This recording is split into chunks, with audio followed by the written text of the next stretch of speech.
எல்லாருக்கும் வணக்கம். போன காணொளியில் கால பைரவரோட விளக்க உரை பார்த்தோம். அதில் கால தத்துவம், நியதி தத்துவம் ரெண்டையும் பார்த்தோம்.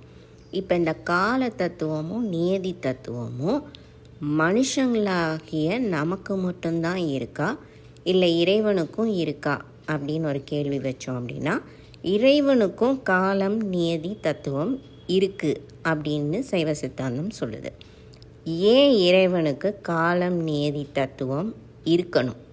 இதுக்கு சைவ சித்தாந்தத்தில் என்ன பதில் இருக்குது அப்படின்னா, இறை அப்படிங்கிற ஒன்றை நம்மளால் ஐடென்டிஃபை பண்ண முடியாது.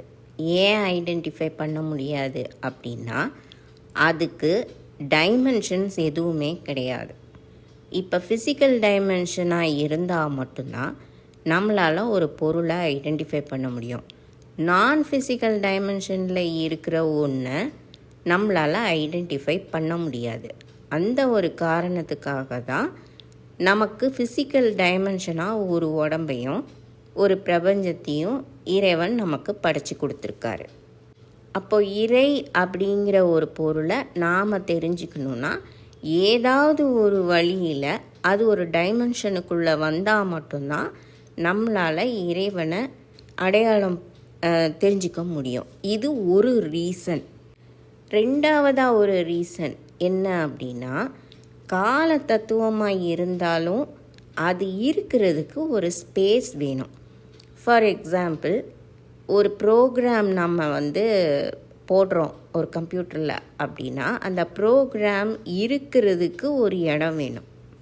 அதாவது கம்ப்யூட்டரில் ஸ்பேஸ் இல்லை அப்படின்னா ஒரு ப்ரோக்ராமை கம்ப்யூட்டரில் நம்ம அப்லோட் பண்ண முடியாது. அந்த மாதிரி காலம், நியதி தத்துவத்துக்கும் அதோட எக்ஸிஸ்டன்ஸுக்கு ஒரு ஸ்பேஸ் கண்டிப்பாக தேவை. இதை வச்சு பார்க்கும்போது காலம், நியதி தத்துவத்தை உருவாக்குறதுக்கு முன்னாடியே ஸ்பேஸ் அப்படிங்கிற ஒரு தத்துவத்தை இறைவன் படைச்சிருக்கணும் அப்படிங்கிறது தான் உண்மை. இப்போ நம்ம ரொம்ப ஈஸியாக சொல்லிடலாம், ஸ்பேஸ் தானே, பிரிச்சுக்கலாமே, படைச்சிக்கலாமே அப்படின்னு சொல்கிறோம். கொஞ்சம் நம்ம யோசித்து பார்த்தோம் அப்படின்னா, இறை அப்படிங்கிற ஒன்றுமே இல்லாதது அப்படின்னா, இறை அப்படிங்கிறது நத்திங் அப்படின்னு சொல்கிற ஒரு ஸ்டேட் ஆஃப் எக்ஸிஸ்டன்ஸ். நத்திங் அப்படின்னா என்ன அர்த்தம்? அதுக்கு டைமென்ஷன் கிடையாது, அதுக்கு உருவம் கிடையாது, அதை ஃபீல் பண்ண முடியாது, அதை தொட்டு பார்க்க முடியாது, அதை எந்த வகையாலையும் நம்மளால் தெரிஞ்சிக்கவே முடியாது. அதோடைய எக்ஸிஸ்டன்ஸை நம்மளால் தெரிஞ்சிக்கவே முடியாது. அதனால் அதை நத்திங், சூன்யம் அப்படின்னு சொல்லுவாங்க சைவ சித்தாந்தத்தில். அப்போது இறைங்கிற பொருள் இல்லவே இல்லையா அப்படின்னு நம்ம கேள்வி கேட்கலாம். அது இருக்குது அப்படின்னு சொல்கிறதுக்காகவே அது தன்னைத்தானே வெளிப்படுத்திக்கிடுச்சு அப்படிங்கிறது தான் பதில். எப்படி வெளிப்படுத்துச்சு?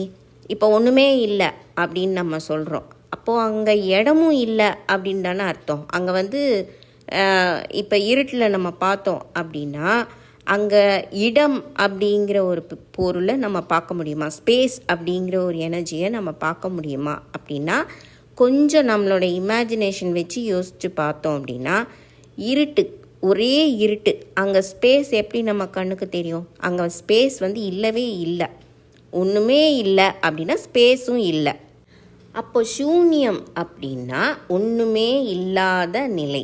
சூன்யத்தில் இருந்து இறை தன்னைத்தானே வெளிப்படுத்திக்கிச்சு அப்படின்னு சொல்கிறாங்க. எப்படி வெளிப்படுத்துச்சு?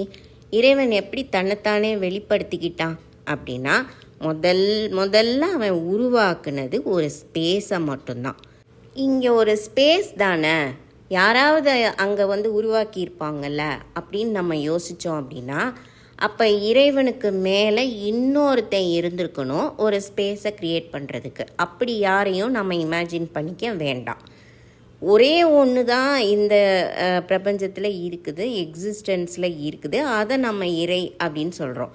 அப்போ ஒருவன் தான் இருக்கான் அப்படின்னா அவன்தான் அந்த ஸ்பேஸை உருவாக்க வேண்டும், வேறு யாரும் இல்லை. வேறு யாராவது இருந்திருந்தால் நம்ம 2 கடவுள் இருக்காங்க அப்படின்னு சொல்லியிருப்போம். அப்படியெல்லாம் இல்லை. அப்போ இறைவன் ஒருத்தன்தான் அப்படின்னா அவன் தான் தன்னோட எக்ஸிஸ்டன்ஸுக்கு ஒரு ஸ்பேஸை க்ரியேட் பண்ணி இருக்கணும். இந்த ஸ்பேஸ் அவன் ஏன் உருவாக்குனான்?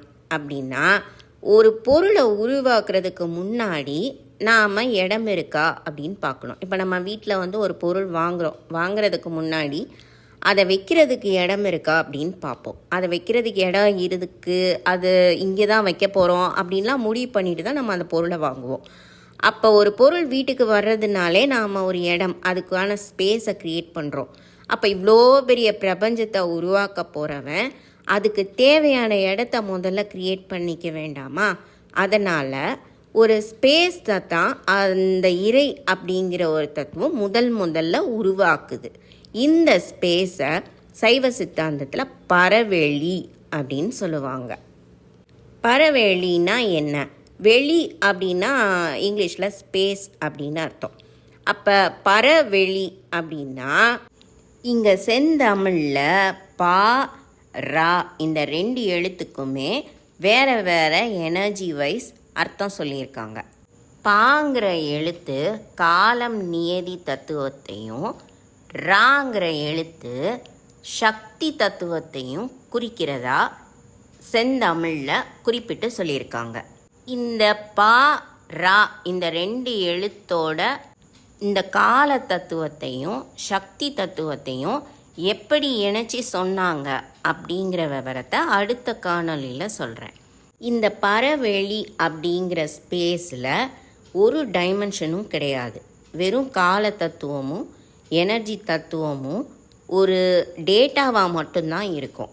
அங்கே வந்து எந்த மூவ்மெண்ட்டோ எனர்ஜி ஆக்டிவேஷனோ அங்கே இருக்கவே இருக்காது. அதனால் அதை அதிசுத்த மாயை அப்படின்னு சொல்லுவாங்க. இந்த பரவெளியில் தன்னைத்தானே முதல்ல வெளிக்காட்டுன இறை அப்படிங்கிற தத்துவம் அடுத்ததாக இந்த பிரபஞ்சத்தை உருவாக்குறதுக்கு தேவையான காலம் நியதி தத்துவமாக தன்னைத்தானே உருவம் மாற்றம் செஞ்சிச்சு. அந்த ஒரு உருவ மாற்றமை தான் சைவ சித்தாந்தத்தில் சி வா அப்படின்னு 2 எழுத்தால் குறிப்பிட்டு சொல்கிறாங்க.